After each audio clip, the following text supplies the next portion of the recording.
It is July 1st, 2024, and Zelensky is now claiming that he's maybe getting ready to consider peace talks with Russia at the end of this year, as long as they are done through intermediaries, because of course he made a decree for himself that he wasn't allowed to have any direct talks with the Russian government while Vladimir Putin is still in power. But it seems as though he's kind of getting pushed to this point after his failed not peace summit just a few weeks ago in Switzerland. So, could we actually see peace talks? Is that something that Russia would agree to? They've clearly laid out their demands for Ukraine, the demands that include getting Ukrainian troops out of the regions that have voted to join Russia, giving up their claim, Kiev's claim to those regions, which they insist are still theirs. Oh, and also vowing not to join NATO and to become a neutral country, among other things. It seems like an ask that Kiev is not exactly going to deliver on, but we could see by the end of 2024. We discussed all of this and more earlier with a special guest. So let's take a listen to that conversation now. Joining me now to discuss is Sarah Bils, an independent journalist, U.S. Navy veteran, and co-founder of DD Geopolitics. Sarah, thanks so much for taking the time to join me. It's always a pleasure. Thanks again, Rachel. Always good to have you on the show. Now, I want to get your take on the latest here because Zelensky has been talking quite a lot lately, and he's now claiming that Kiev is not ruling out peace talks with Moscow, but that they can only be held through intermediaries. Now, I thought that Zelensky had banned any sort of talks between himself and the Russian government while Vladimir Putin is still in power. So maybe this is kind of his workaround to this. But are you surprised to see this kind of rhetoric coming from Zelensky right now? Actually, yeah, a little bit, because there's a lot of chaos still in Ukraine, and Zelensky has historically used that chaos to kind of continue to do whatever he wanted to do. There's political chaos, there's obviously military chaos, but so this tells you what the severity of the situation is, I think, and the gravity of it. I think in most of the statements he's made, he cited that too many people are dying, is what he keeps saying. That's pretty telling, because they've upped conscriptions and changed the ages multiple times to accommodate getting more soldiers. So that tells you that it's worse than we're even being led to believe. Yeah, and I remember, gosh, was it the beginning of this year when Zelensky came out and he said that the death toll for Ukrainian soldiers was some kind of insanely low number, Yeah. that even the US statistics that they were saying it's higher than that. And everyone was kind of looking around going, okay, what kind of world is he living in? So yeah, I guess if he's talking about the death toll, then maybe he's hinting that it's a little bit worse. But he notably, in that interview, he was speaking to the Philadelphia Inquirer, and he claimed that, okay, if we're going to have talks, that they can use the same model for peace talks that was used to broker the Black Sea grain deal, which notably was brokered by Turkey and and it did not include the United States. I thought that that part was kind of funny that he's throwing that out there as the model. But at the same time, that deal also kind of fell apart because Kiev was not following through on the commitments it had on its end. So do you think that Zelensky realizes what all he is saying here? I don't think he realizes it, because he's very politically immature and ignorant, and I don't think he understands the dynamics of actual foreign policy and international relations. And so he's like, yeah, we'll get Turkey again, and I'm sure Russia's like, no, we absolutely won't. We all remember the grain deal kind of turned into like a weapons corridor. So what, I mean, not that this could be turned into another sort of those black market things, but what's beneath the surface of this sort of peace brokerage? And I don't know if he necessarily means utilizing Turkey again, but I'm sure that that would be out of the question for Russia in terms of a peace deal. Turkey is notoriously treacherous. They're just they're a volatile ally to have, and especially throughout this conflict, they've done a lot of things that have hurt Russia in the long run. So I think that Russia would be absolutely hesitant to negotiate with Turkey. These sorts of, in my own opinion, and my opinion obviously doesn't matter, but it should be somebody like China, or somebody that is has less of a vested interest in this. I really think that China, I mean, obviously their interest is for Russia to win. That's inevitable at this point. So their interest is to get things to die down, because what is China's foreign policy? It's make trade, not war. So they want things to die down so they can continue on in international trade. So I think that someone like China would be a much more viable alternative, or even someone like Indonesia, or someone that was historically part of the non-aligned movement during the Cold War. That would be more symbolic than having Turkey come in, who is constantly straddling the BRICS NATO like sort of divide. And I just think that Turkey has too many of their own interests invested in this to be an appropriate neutral party to negotiate.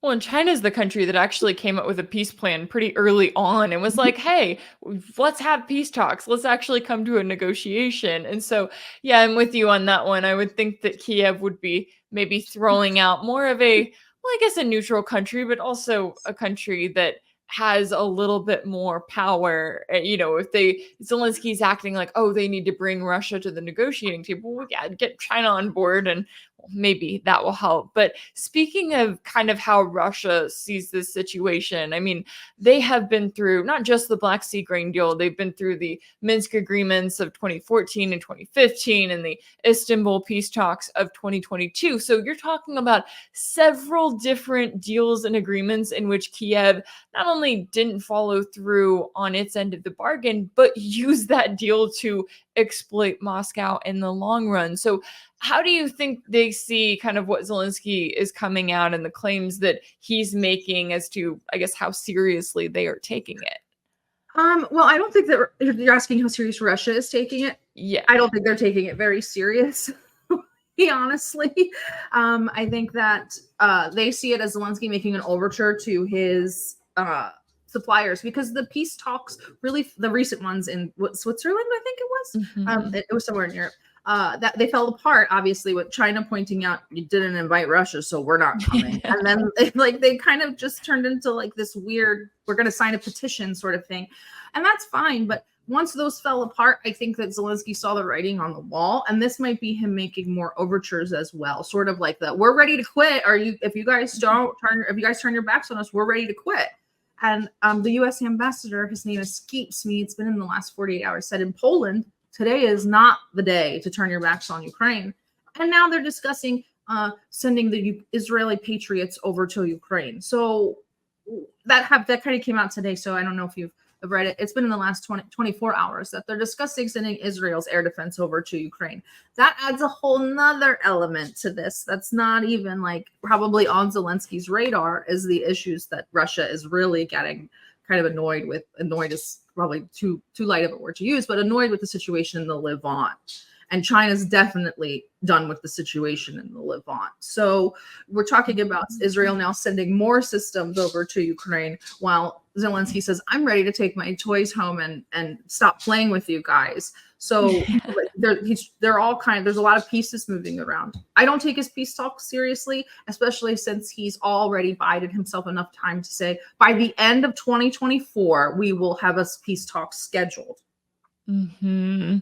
Yeah, exactly. It's like, oh, I'll quit my crack cocaine addiction by the end of this year. I'll have plans to do that, right? Some insane, like he's just throwing it out there. But it is kind of interesting too, as you were saying there, the fact that, Zelensky's kind of in this position right now where he's almost trying to get the West to pay attention to him. It's like he's having to be like, you still are supporting Ukraine, right? You're still sending us more weapons. Because, their attention has been a bit diverted over to the Middle East, and they've been focusing on their buddy Israel over there. And so when it comes to the position that Zelensky is standing in, it feels like the West has kind of gotten to the point of just keeping Kiev on life support. And given the manpower shortage that they're dealing with, I mean, they can get, Israel's defense systems, they can get new missiles coming from Washington, but that's not going to replace all of the men that they desperately need on the battlefield. Why do you think it is that we haven't seen more concern from the West about that? Or is that something that we're kind of getting to that point of them realizing, okay, the situation is actually really bad? I don't think that the West necessarily cares about dead Ukrainians. at the end of the day, they're still Slavs, and they don't really see them as much different than Russians. And they don't care about dead Russians for sure. So they don't really care. I mean, they don't care about, I keep saying they don't care. That's a little hyperbolic, but they're very desensitized. Desensitized is a better word, to even the plight of the Palestinians. How will we get them to care about Ukrainian troops dying in trenches? They just say that's war and people die. And like, sure, that's true. Especially since, as you brought up at the beginning, is that not even Ukraine, even USA is being quite dishonest about the amount of Ukrainians that are dead. And I've seen some figures that were confidently around 500,000 or just below 500,000. That's an extreme amount. So yeah, I think that the Americans are under the guise that not that many are dying. It's normal for a war, and we don't really care anyway. It's just soldiers in that instance. They don't see it as like a huge demographic change. But Ukrainian government officials have been saying we're losing an entire generation of men, and they are. And aside from that, they're all over Europe as well. But I don't think that the United States cares. They didn't care to kind of put the EU over the fire for the Ukrainian war, and they opened up the real estate gates for companies, for non-human entities. So it's like I don't think that they care that the people are necessarily gone. Yeah, and as we've seen, I mean, I know from the US and kind of the West perspective, right? They're using this proxy war to try to weaken Russia. That's what this is all about for them. But for Kiev, at least for the claim from Zelensky, is that he is trying to get that land back. He's trying to get Ukraine back to the borders of the 1990s. Well, that clearly is not happening. They haven't made any significant progress on that. I would say, if anything, they're losing more land as you have the latest Russian advances. But do you think that that's something that I don't know if I would say the world as a whole is kind of realizing or coming to more of a realization on that? Like, okay, Zelensky's initial claims, especially, and we saw this in the recent quote unquote talks in Switzerland too, right? Instead of Zelensky's 10-point plan that he normally talks about, they whittled it down to just 3 points that are it became like a blame Putin petition that they were trying to get everyone to sign. But at this point, how do you think that much of the world is like looking at this conflict? And I guess what are the goals for Kiev in it that they are kind of keeping in mind?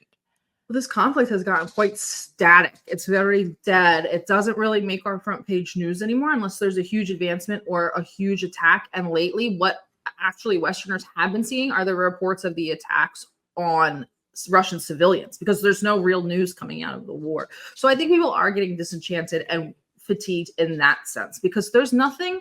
It's no longer a hot kinetic war. For the Ukrainians. It's been reduced down to guerrilla warfare and terrorist attacks.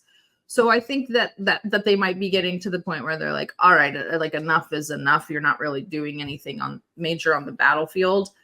But we also have to remember we're stringing them along with the dream of F-16 jet fighters. So that's why it's very I hate to say he's serious about peace talks or we're serious about keeping it going, because everything's very wishy-washy at this point. There's supposed to be jets going to Romania and Poland, but now Zelensky's talking about peace talks. There's not enough men.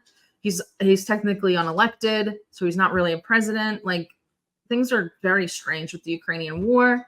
And then we have the Israeli war, and I don't want to get into it because that's not what this episode's about, but I'm sorry, at the end of the day, the priority is always going to be Israel. And that's not like a racist or an ethnocentric idea or even a religious idea. Strategically, foreign policy and international relations speaking, geopolitically, it's more important for the United States to protect Israel than it is to protect Ukraine. If Iran ate Israel and Russia ate Ukraine, which one is worse for the United States? It's Iran. So at the end of the day, if Ukraine is eaten up by Russia, they just lose some BlackRock money and a border with Poland. They don't really lose that much. So, and Zelensky needs to be more realistic about that sort of thing, because they don't matter as much. And it's not about the people. It's not like you don't matter. It's geopolitically, Ukraine just doesn't matter as much as Israel. And we're spread way too thin. We're spread so thin right now. And then you saw the presidential debate. So yeah. Yeah, that's a really interesting point. I had not thought about it that way. I mean, obviously, as you're pointing out there, yes, Israel is kind of like the United States token ally in the Middle East. They are going to go above and beyond for them. But I think in Zelensky's mind, because he has been the darling of the West, he's been on the cover of Vogue and he's had all of these, CNN, MSNBC, all of these hosts come out to Kiev to interview him. So he thinks he's special. And then now he's in the position of realizing, oh, wait a second, I'm really not that special in the grand scheme of things. But yet that hasn't stopped the Ukrainian officials, I guess, are the ones who are being quoted on this now. That hasn't stopped them from pushing for more and more NATO escalation, as they're now reportedly pushing NATO countries to impose a no-fly zone over Western Ukraine using air defense systems in Eastern Europe, a step that would mean direct NATO involvement in the war with Russia, even more so than it is already. Now, I know that Zelensky started out calling for a no-fly zone back in 2022. That didn't really work too well. But what do you make of these latest calls that are saying, oh, just do it over Western Ukraine. Everything will be fine. This won't be World War III. Well, it is an act of war to create a no-fly zone and then to shoot down an aircraft, regardless of whether it's NATO or not. But again, they're kind of going back to the things that worked before. You brought up 2022. That was a huge talking point. That was a thing that was hashtags. That was a whole campaign. Close the skies over Ukraine or something like that. Close Ukrainian skies. And so they're going back to the things that kind of pulled on people's heartstrings, back to the things that got really large responses, these sorts of humanitarian campaigns. Now we have to save the Ukrainians in Western Ukraine, and et cetera, et cetera. So it's kind of sort of what worked the last time we needed this stuff to get done. They got to make it through the summer regardless. The war's not going to end in the summer. So Russia's going to keep pushing. So they are going to, at least they're not saying let's go on another offensive towards Crimea, and they're instead saying let's get our defenses up a little bit more. So, but yeah, they won't create a no-fly zone, and the war will continue over the summer, and at least until the election. Donald Trump says he'll end it before he's elected, but who knows? Yeah, I thought that was interesting, and I'm glad you bring that up because I did want to touch on what we heard during last week's presidential debate. It was kind of bizarre that Trump went from saying, 24 hours after, I guess maybe it was initially once he was in office. Now he's like, once I'm president-elect, then I'm going to fix everything. But he also, when he was responding to some of those questions about Ukraine, he made it sound like, oh, this conflict would not have broken out if I was in office because Putin would be scared of me, which is like, okay, you're clearly not paying attention to anything that led up to this actual conflict, or all of Russia's literal pleas of being like, hey, just guarantee that Ukraine is not going to be a member of NATO. Hey, just follow the Minsk agreements like you said you would. Like the very basic things that Russia's continuing to ask for, they were asking for in late 2021. And I know that Biden has kind of been like the champion of Ukraine, right? He is going to be the one who is going to be supporting this war no matter what. But what kind of a situation does that put U.S. support for Ukraine in, especially if Biden does bow out of the race as he's being called to do, or if Trump wins in November? Well, Biden won't bow out of the race, first and foremost. I think that with Trump, the likelihood, I don't know that I would call it peace as much as I would just call it like a stoppage, because he wants to just pull everything out of NATO. He wants to pull the United States out, which I'm like, yes, let's do that. But I guess that entails also nothing happening for Ukraine anymore, because those funds technically go through NATO. Also important to note, Ukraine is still a money laundering laundromat, really. And the Democratic Party uses it successfully for their campaigns. I don't know how much the Republicans use it. I'm sure they do as well because of the laundering of the military industrial complex money, but the Democrats use it for their campaigns heavy. So let's say the Democrats take a huge loss over this coming election. That could mean that it would have a negative effect on the Ukrainian war, negative for the Ukrainians. So, I mean, yeah, I don't see it as Trump's going to come in and negotiate peace. Trump's going to take out the mechanisms that allow for Ukraine to continue to be in war. It doesn't necessarily mean that Ukraine's going to be in a good position afterwards, or there's going to be negotiations. I just think that things if he were to change anything, it would just be pulling away the mechanisms that allow Ukraine to continue. It wouldn't be an active participation and let's find a solution that works best for both parties. It would be like, here's the solution, I pull the plug, which says a lot. That says a lot of America's power in that area.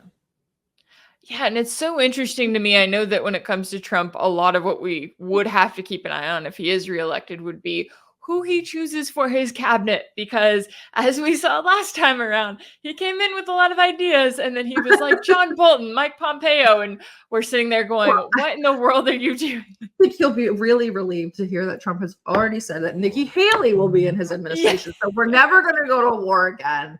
We'll have very peaceful dove types like Nikki Haley in the cabinet. So I know when there's talk about Marco Rubio being his vice president, I'm like, do y'all not realize that these are people who have never met a war they didn't like, and they've got their eyes on China? And yeah, maybe, well, I don't know necessarily Nikki Haley, but maybe some of them will be a little bit more sane on Russia, but then they just turn to China. That's the thing.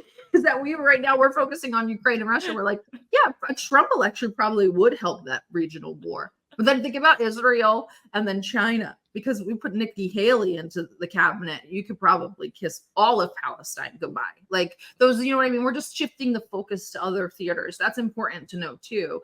I was jokingly, I actually live streamed the debate and then I wanted to have an after discussion and the debate ended and I was like, does anybody even want to discuss this? And everybody there was like, not really. And we lasted like 10 or 15 minutes and we're just like, we're just going to go. We just ended it. Like it was so abysmal, but we're just switching the focus. We have always said that though. The Democrats are much more hardlining on Russia. The Republicans are much more hardlining on China. It's just pick your poison. You still get a Zionist at the end of the day. Do you want to fight Russia? Do you want to fight China?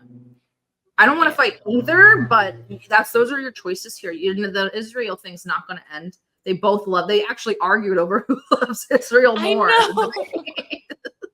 I know. I was literally sitting there and I was like, okay, this is why we need more candidates on the stage, because what you get these two who are so bought and paid for by their special interests, in this case, Israel, and they're just sitting there arguing over who's going to support Israel more. And I'm like, okay, this is not. That's not what we wanted. We don't even care about the Ukrainian war. Like Russia can handle that. Like they're like, I will not stop Israel from doing. In fact, I will help them continue to do whatever they're doing. And you're like, that's when kind of like the air was let out. We were like, all right, that's like everybody's kind of forefront issue right now. If anybody's a one policy voter, that's usually it. It's like non-interventionism or something to do with Palestine. And that issue is not going to be addressed at all. That's pretty abysmal for everyone. Pretty sad. Yeah, you get the people that are like, hey, there's an active genocide going on and U.S. weapons are being used in it. Are we going to talk about their golf flings? Yeah, it really is a sad state that the U.S. is currently in, and gosh, no matter the rest what of the world. I actually asked. I was like, my international followers, can you tell me how you felt? And most of them were like terrified. We're terrified. I know. I get questions of all the time. People are just like, these are the best you have, and I'm like, don't ask. We did not get a choice. Clearly, like this is what. I think that is the overarching message. Yes, that's the best. That's all we got. That's it. Certainly a lot at stake here all around, and I really appreciate you taking the time to join me today to break down the latest. Sarah Bils, an independent journalist, U.S. Navy veteran, and co-founder of DD Geopolitics. Thank you so much for your time and insight. If anything in this video resonated with you, be sure to like it, share it with your friends, leave a comment. And as always, don't forget to subscribe. And y'all, we are so close to 50,000 subscribers on YouTube. So if you are watching on YouTube, please take a moment to make sure that you are subscribed to my channel. This is a big milestone that I have been trying to hit for a while now, and I'm so excited to finally be almost there. We are so close. And if you're watching this video on any of the other many platforms I post on, such as Rumble, Rockfin, Minds, Telegram, or Twitter, or X, then also be sure that you're subscribed there as well. That is so helpful. So thank you for all of your support. And if you want to get an email in your inbox reminding you every time that I post a video, along with the description for it, if it's a longer form video, I'll also include the sources in that one. If you want that sent directly to you, then make sure that you are signed up to my Substack. That's rachelblevins.com. patriot.substack.com. You can also support my work by joining my community on Patreon. That's where you can sign up as a monthly paid subscriber and join the group there. As always, thank y'all so much for all of your support, and I'll see you next time.